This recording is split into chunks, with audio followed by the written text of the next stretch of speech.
Hello, little man. Boy, I've sure heard a bunch about you.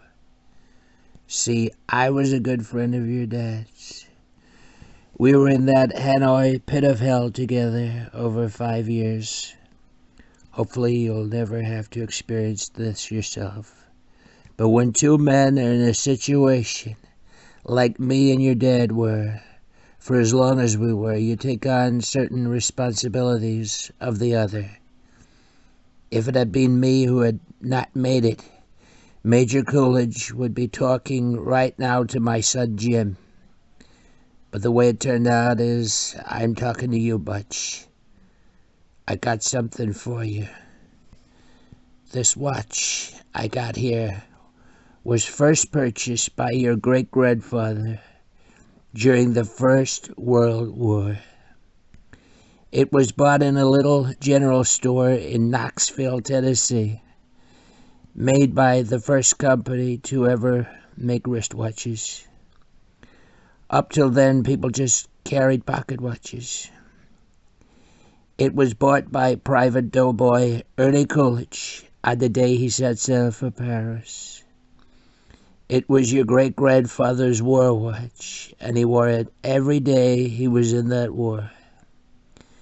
When he had done his duty, he went home to your great-grandmother, took the watch off, put it in an old coffee can, and in that can it stayed until your granddad, Dane Coolidge, was called upon by his country to go overseas and fight the Germans once again.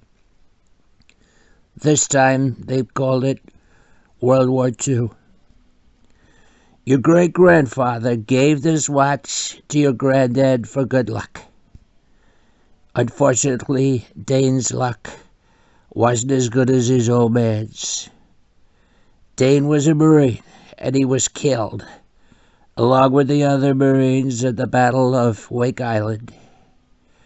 Your granddad was facing death. He knew it. None of those boys had any illusions about ever leaving that island alive.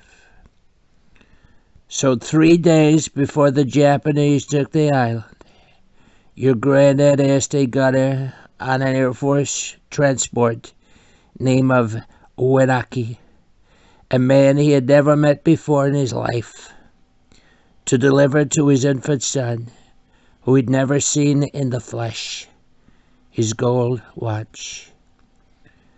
3 days later, your granddad was dead, but Wenaki kept his word.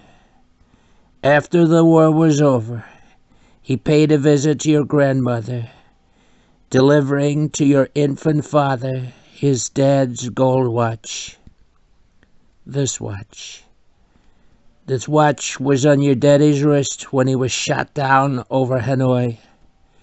He was captured, put in a Vietnamese prison camp.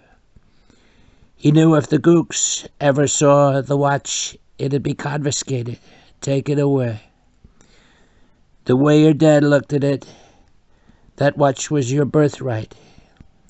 He'd be damned if any slopes were gonna put their greasy yellow heads on his boy's birthright. So he hid it in the one place he knew he could hide something: his ass. 5 long years he wore this watch up his ass. Then he died of dysentery. He gave me the watch. I hid this uncomfortable hunk of metal up my ass 2 years. Then after 7 years, I was sent home to my family. And now, little man, I give the watch to you.